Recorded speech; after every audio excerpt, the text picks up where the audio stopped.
So now that the new Challenger Elite has dropped, I want to compare that to the Harley Davidson CVO and see if Indian finally has taken the mantle away from Harley as the best touring motorcycle on the road. Now, whether you adamantly agree or disagree, I'd love to hear your opinion after the video. What do you think about these two motorcycles? And just remember, I'm not trying to pit Indian and Harley riders up against each other. We all ride. That's the important thing. But if you're looking at buying one of these two bikes, I want to give you some information that you can use to then better equip yourself with knowledge, and maybe this will influence your decision or help you make a decision. So if you like the type of content I do here, consider subscribing. Let's go and get into it. Now you may say, how can I look at these two motorcycles without having any experience? Well, I have a lot of experience with the Challenger and the Challenger Elite. And the motor is essentially unchanged. Actually, there's only one thing that I've seen that's the biggest change on the new Elite.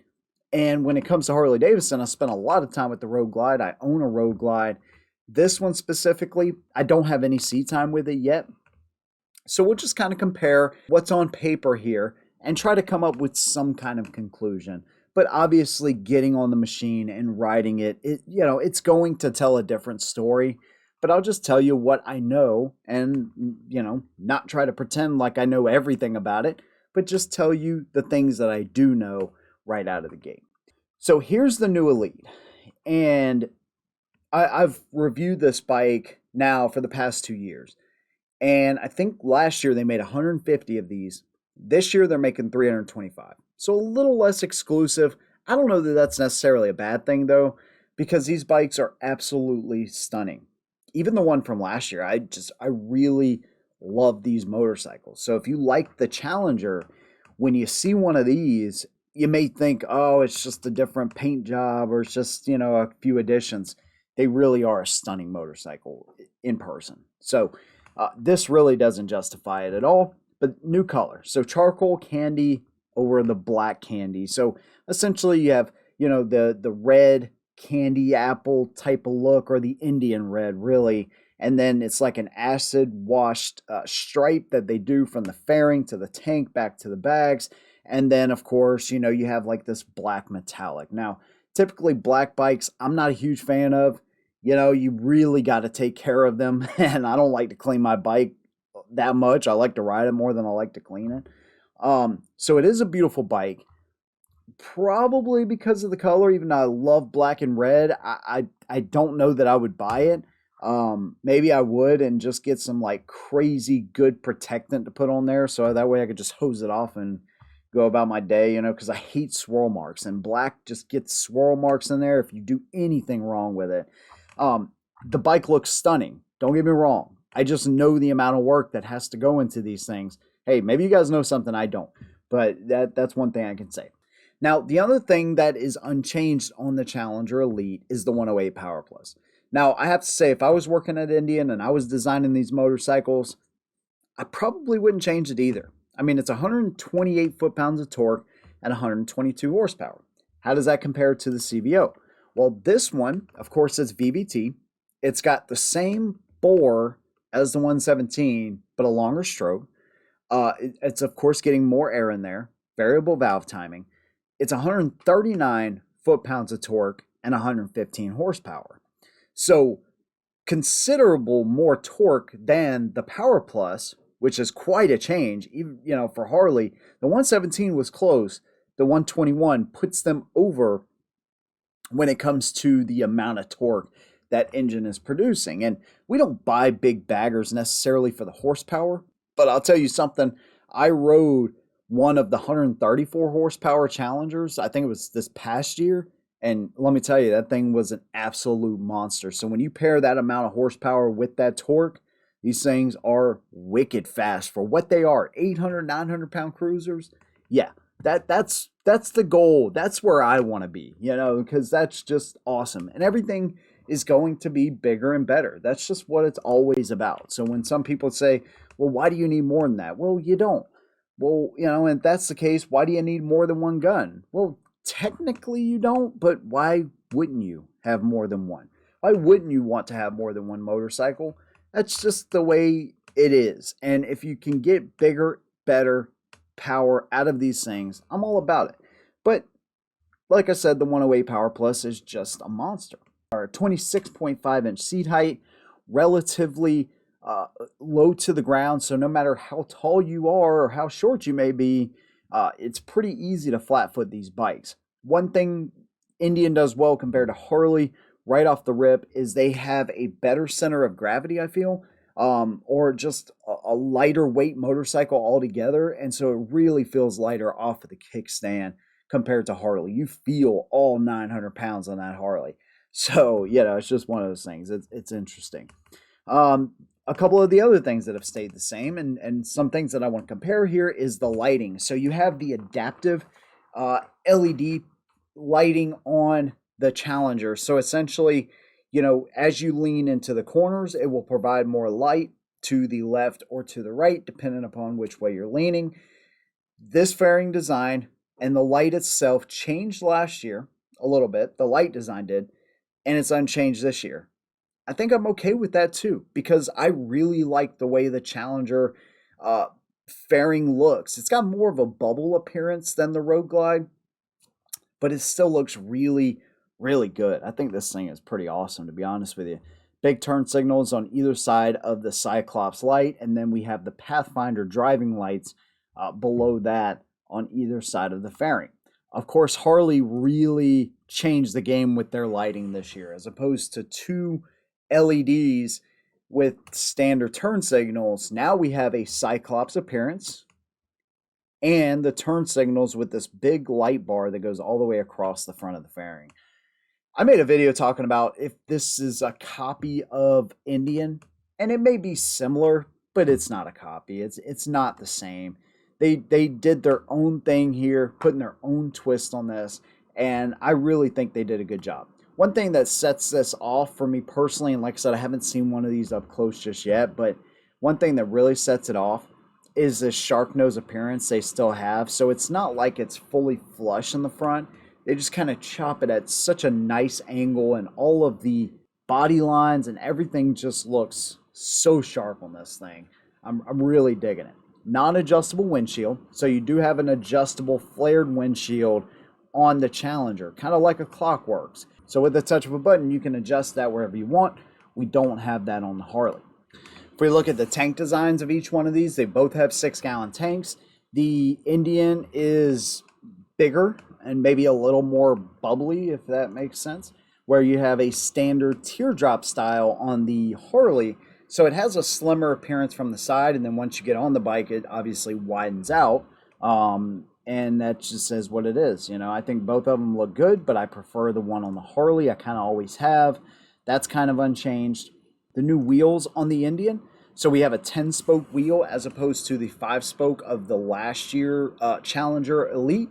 And it's got that candy or Indian red that I really like red. So this to me is really sharp. Of course, you got the war bonnet on the front, Brembo brakes, dual disc up front, inverted front forks. And then we have, they call them the cast laced wheels. So they almost have a spoke appearance to them, but they're not spoke wheels. They look really good. Brembo brakes, dual disc up front. Both bikes have TPMS. So that's another awesome design. The CVO kind of changed the bags of this year. So they kind of did this cut back at the rear of them. And so when you look, I like Harley's website because we can look just like, we can turn the whole bike around. So you kind of have this really crazy cut right here back towards the bottom of the bike. And overall, the bags look very similar to previous years, except for the kind of body lines and cuts they did on them. Of course, we have additional lighting right here. On the Indian, I don't think they have it on here, but basically on the back of the bags, we have two little LED strips. So, you have additional lighting on both motorcycles. Both motorcycles have keyless ignition, of course, and then you can lock and arm the bikes with the touch of a key fob, which is really nice. Now, of course, on the Challengers and the Chieftains, you don't have to go up to the Elite to get this feature. If you go with the Dark Horse versions of those bikes and the Limiteds, you're going to get that feature either way, which is pretty nice. On Harley, you have to go with the CVO. As far as, what we know right now, you still have to go with the CVO to get that feature on the Harley. Now, here's one area they're not really pointing out because nothing's really changed, but you have the ride command on the Indian. It's a 7-inch screen. There's nothing wrong with it. And one thing they have that's really awesome is the electronically adjustable rear Fox suspension.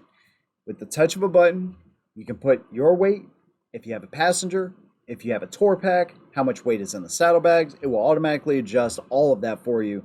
Fantastic feature. I really love that feature, and it rides as good as you think it would, right? So you don't have to get down there and remove the seat or anything like that. You do it all from the screen, which is really great. On the Harley, you have the Showa adjustable suspension, which is a fine suspension from what I know, but it's not hydraulically adjustable. Like on the left-hand side, you have the knob, which what you're seeing right here, and then on the right-hand side, you still have to take the saddlebag off. You have a couple of different areas you can adjust the dampening and your preload and all that kind of stuff, which is fine. But it's much better on the Indian Challenger. I think hands down, there's really no competition there. But one of the biggest things, besides all of the redesigned things that Harley has done, a new engine, a new fairing, a new light, new wheels, which is, pretty common, new saddlebag design. Am I missing anything? New suspension setup, although not as good as the Indian Challenger as far as accessibility. It's still new. You also have the new display.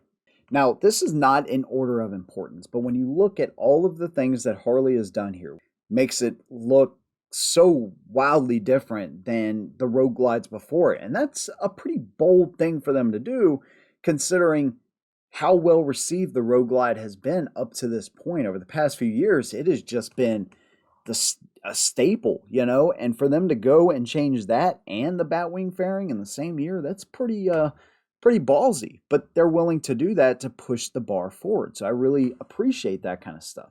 Looks like you have a new mini fairing right here that's under the main fairing or something. I don't recognize that piece. I haven't even really paid attention to it before I just said something right here. It kind of wraps around the engine and then connects up to the tank right here. Of course, you have the little pieces right here that kind of keep some of the heat off your inner thigh. But all of these design changes and they have a new 12-inch display, which is pretty significant. You have ride modes with this one. You have customizable ride modes and then 3 preset ride modes. You, of course, have ABS, cornering, traction control, and all of that kind of stuff as well. But this is a huge change. They got away from the 6.5-inch boom GTS, which was a fine, decent system, and went to the 12-inch here. So, to me, even though the ride command is really good, this is superior, and I haven't even put hands on this. I'm just talking from a pure aesthetic and the amount of things you can do with this. This is really pushing the bar forward. This is unusual for Harley, in my opinion, because most of the time, over the past few years, Indian has kind of taken steps and leaps and bounds above Harley when it comes to technology, yet Harley really pushed the bar this year. And with this new display, like I said, it really is pretty incredible from what I've seen so far. Now, I have no experience with the Skyline operating system. I imagine it's pretty good, but I don't know that for certain. You have customizable screens and stuff that you can do here. All of this stuff is just really freaking cool. And then not to mention that, you also have the new Rockford Fosgate audio, which is a 500-watt system compared to the 400-watt system that's now on the new Indian Challenger Elite. And I think this one does have the underglow. It's the new power band system that they're promoting. So that's kind of cool, but at the same time, it's still a 400-watt system, which is what they had last year. I just think this overall is a much better setup. They got rid of all the physical gauges, but they still have an analog look to them, and of course they're digital. I think this, the fairing, the audio, the saddlebags, the engine, means that Harley has finally surpassed Indian in the technology department. Not necessarily in the sales department, because Harley is the best manufacturer when it comes to American made touring motorcycles. They have the best network, they sell more bikes than anybody else, and I don't even think it's that close. But Indian has been willing to set the standard a little bit higher over the past few years, but this year I think they didn't. They didn't take enough chances. They kind of sat on what they had while making a few minor upgrades here and there. And the price on the Elite went up, from what I can see, $2,500 compared to last year's model. Now, the Harley CVO is $43,000, and that's for the standard paint job that you see here. I think the Whiskey Amber adds quite a bit. So that's the dark platinum with pinstripe. Yeah, add $6,000 for the Whiskey Neat with Raven Metallic. So yeah, we would be going with that old silver. So paint job for paint job, not counting the Whiskey Neat, we would. I think the Challenger Elite is a much better looking bike compared to the silver. I'm not a huge fan of that one, but I don't know, man. I think the Challenger Elite, you still save some money, and it does have some better features. I think it's the best value when it comes to high-end touring motorcycles, even compared to the Harley. But Harley definitely made more aggressive moves this year to raise the bar even further. And that's my opinion with it, man.